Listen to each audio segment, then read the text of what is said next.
God save Kenya. God save Kenya. A country which, if God were to judge us correctly, ought not to exist on the face of the earth.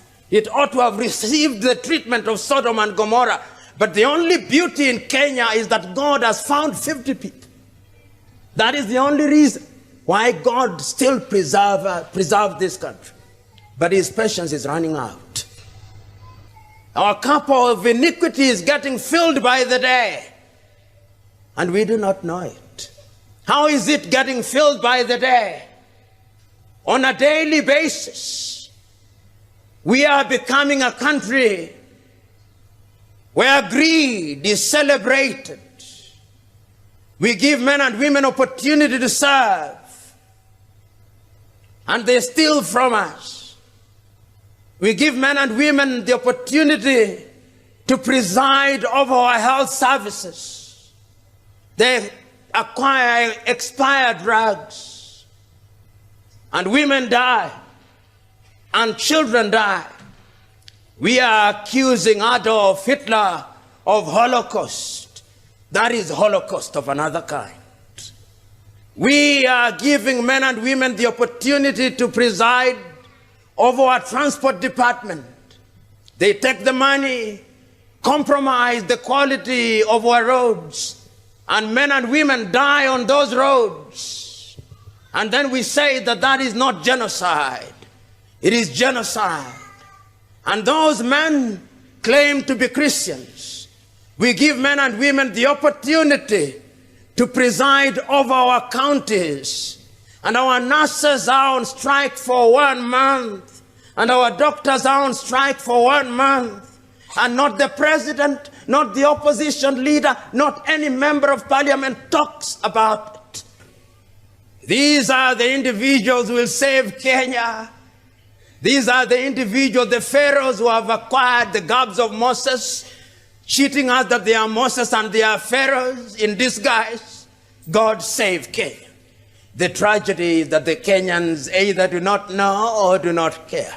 But I suspect that they know, and they have simply chosen to do what was described by the prophet Isaiah. They have eyes, but they do not see.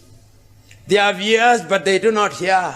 They have a form of Christianity, and Christianity has only become a fig leaf with which we hide our moral nakedness. We must interrogate our Christianity, because if it were true that being Christians immunize us from greed, then this country would be one of the countries with the least corruption in the world. It cannot be right that we are 80% Christian, we claim, and we are one of the most corrupt nations in Africa and on earth. This corruption that is alive and well in us. It is alive and well in us because we think that corruption and the things that we have acquired illegally are going to save us. But when you read the book of Luke, that conversation between Christ himself and that rich man, the young rich man comes forth and said, "Good teacher, good teacher, what do I do to go to heaven?" Follow the commandment, Christ says in his divine soft voice. And he says, "I've followed all those commandments from my boyhood." But then Christ said, "But there is one that you have not done. Go out and sell your things. Once you have sold them, distribute them to the poor. Then you shall, having unburdened yourself, go to heaven." And the young man goes out, possibly shaking his head and saying, "Now I cannot go beyond that point." And Christ possibly pointing at him and telling his disciples, "I tell you, how difficult shall it be for a rich man to go into the kingdom of God?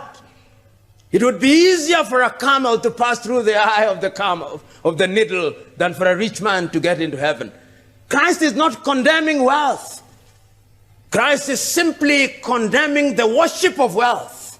Because the same Bible says that you should have enough for your children's children up to the 4th generation, but by the sweat of your brow. By the sweat of your brow. Not by taking things that belong to others. What we are condemning and what Christ is condemning is that we should not use our position to acquire things that don't belong to us.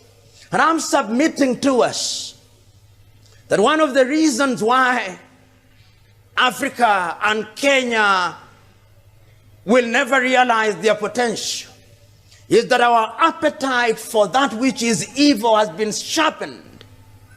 Our appetites are so sharpened that our conscience is seared. Our conscience is numb. We can no longer tell the difference between good and evil.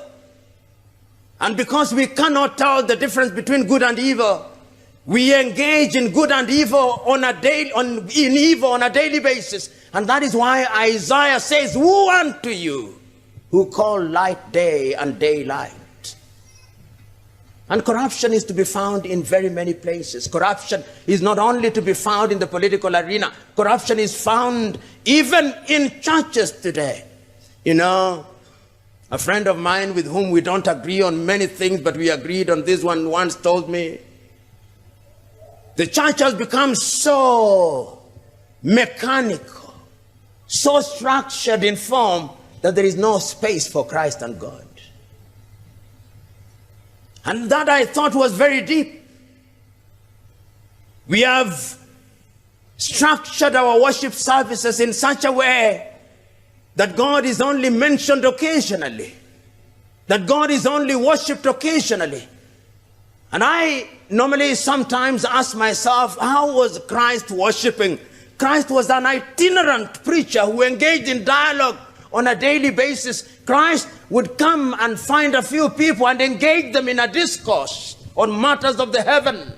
When he talks about the parables of the unleavened bread, when he talks about the parable of the sower, when he talks about the parables of the wheat and the tares, Christ is an itinerant preacher. He did not have a title. Today we are hankering up after titles. There is no shortage of apostles and bishops in this part of the world. Woe unto them on the day of judgment. They'll be told, "We know you not." So the question is, we who are seated here, we who are Kenyans, we who know what is good and right, are we the salt of the earth or we are the light of the earth? This is the question that we must ask. What is our contribution? I'm told at one time by a friend, whether this is a true story or is an apocryphal story, I do not know. But in some airport in the Middle East, that there was a signpost saying, "You can leave your goods here, they are no Christians."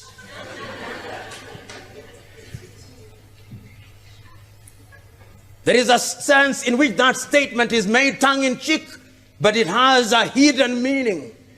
I'm sure that even in this church, when you are making an altar call, the pastor finds it fitting to say, as you come for the altar call, you ladies, take care of your bags.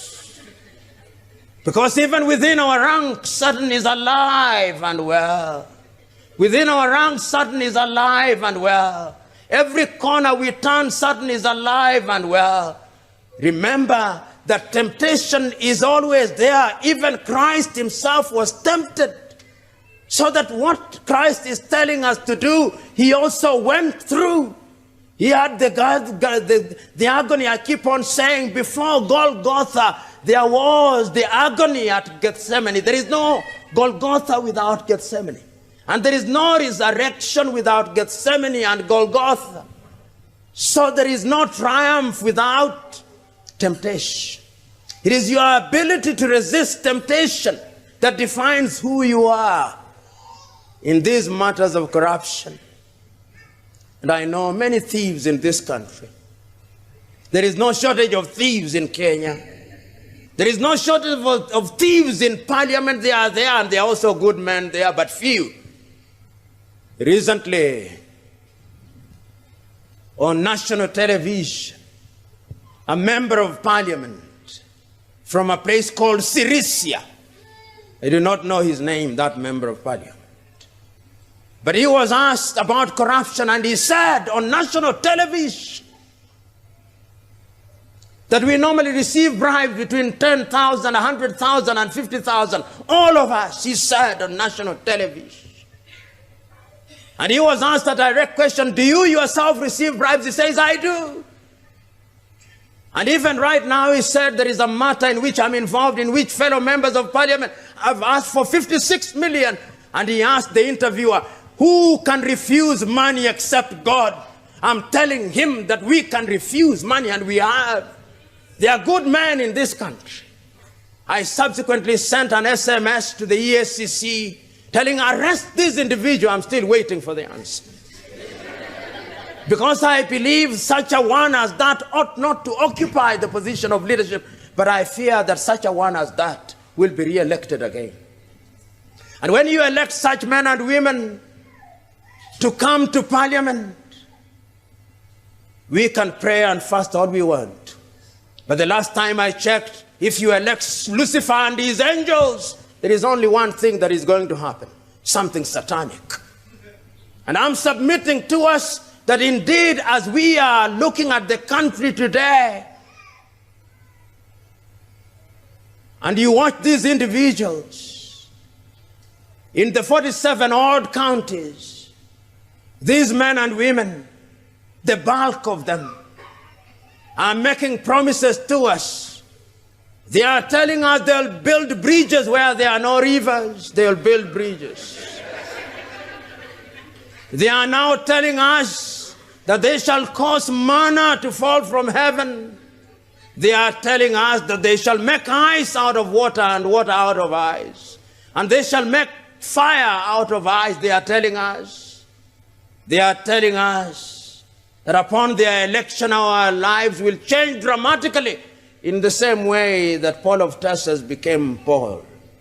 They are telling us that Kenya will become El Dorado, the land of gold, on the day of their election. They are telling us that their manifestos contain the secrets of alchemy that will allow us to convert bronze into gold. They are telling us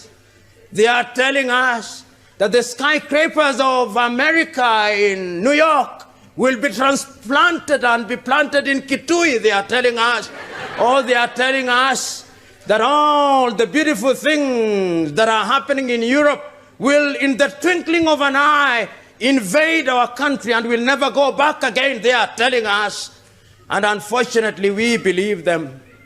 We believe that they are latter-day alchemists. We believe that they are latter-day Simon the sorcerers. We believe that they are going to part the Red Sea of our lives. We believe that they shall erect pillars of fire to separate us from latter-day pharaohs. We believe that they shall knock stones and water shall come out of them. Who betide us? Those things will not happen. Because the last time I checked,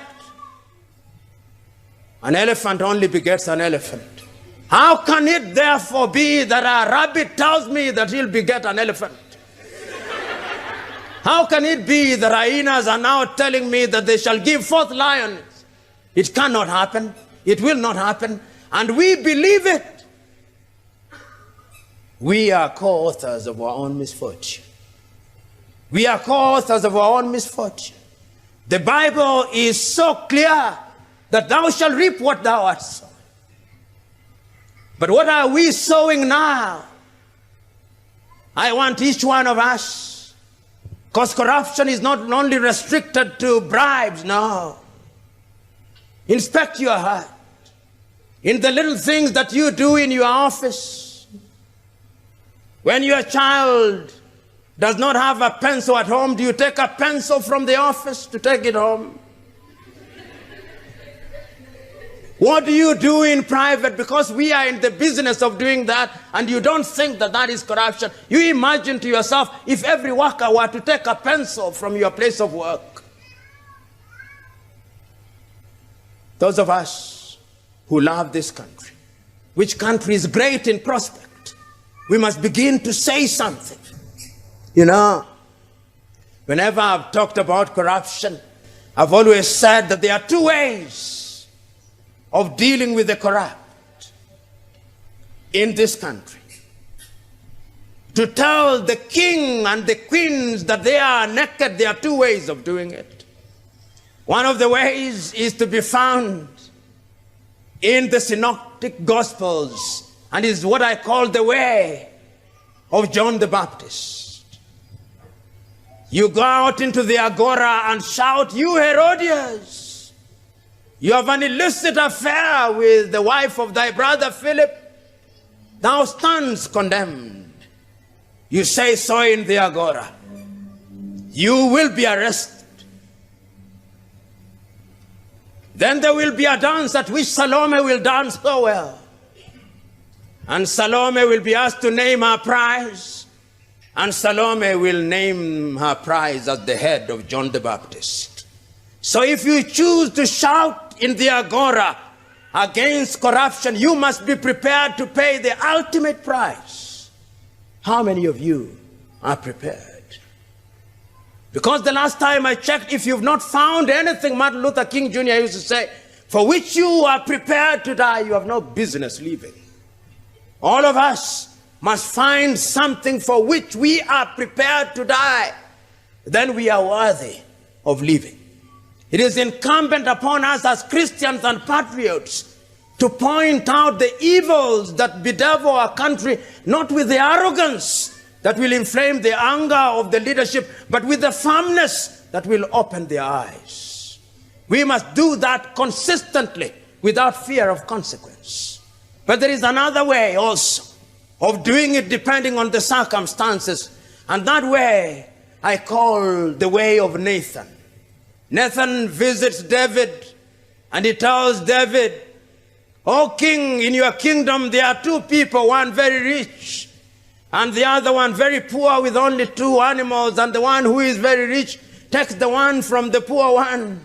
And David says, if there is such a one is my kingdom, then such a one should be punished. And he says, "O king, it is you.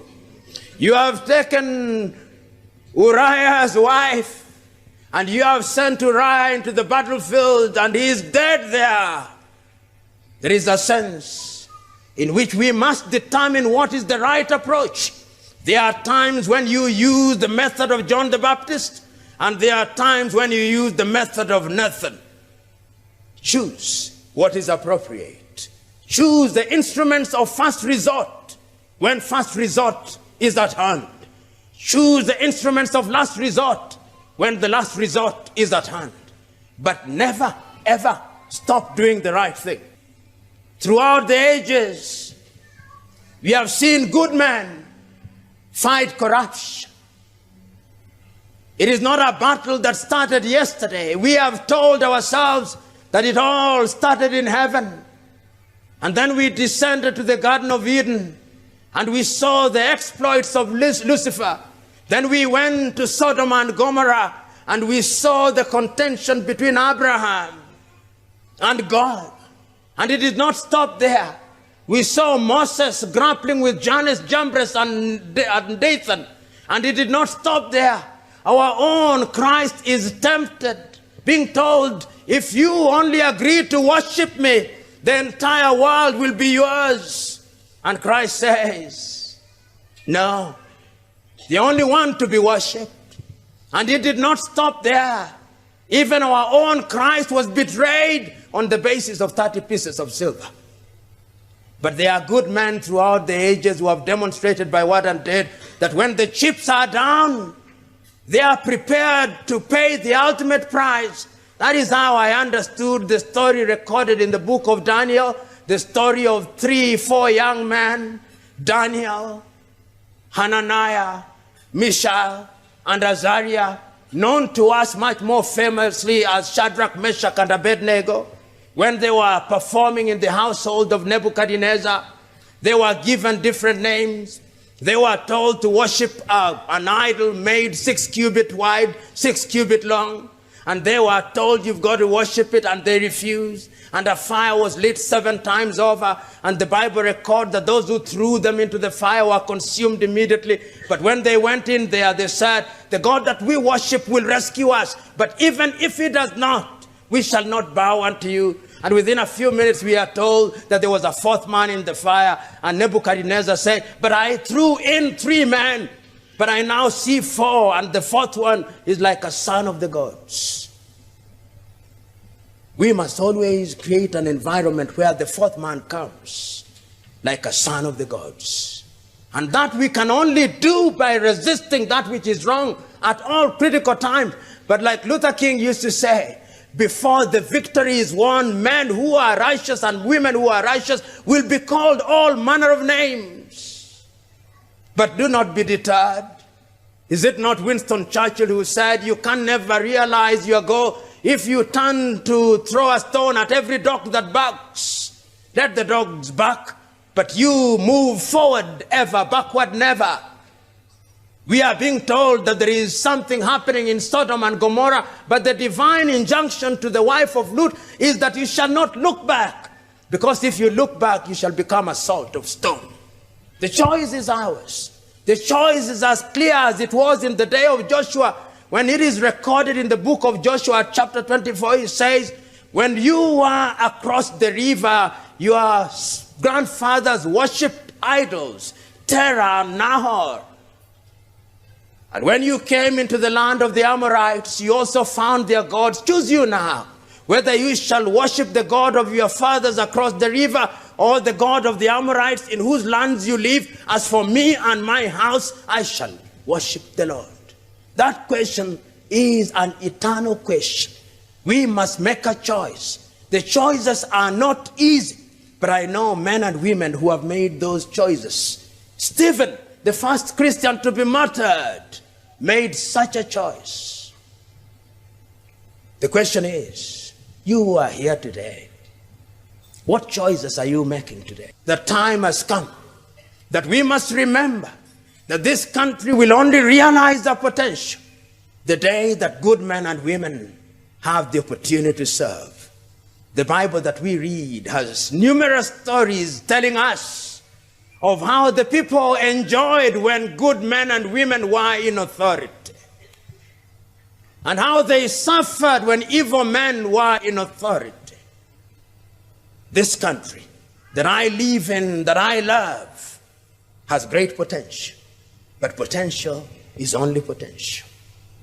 We have sinned and fallen short of the glory of both God and man.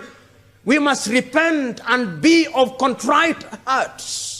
And our repentance must be total and complete, because the God that we worship cannot be mocked. He knows in advance whether our hearts are contrite or not.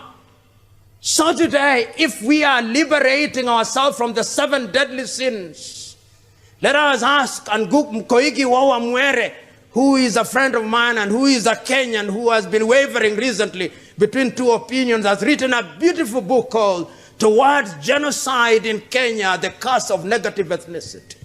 And Koigi says, and I agree with him, that the tragedy of Kenya is that our low voltage ethnic warlords have hypnotized us, and they have made us believe that we only must follow them, and we have turned them into gods. We have deified our political leaders. We have treated them as God for so long that some of them now think that they are gods. Some of them now think that they are the Messiah. They suffer from the Messiah complex.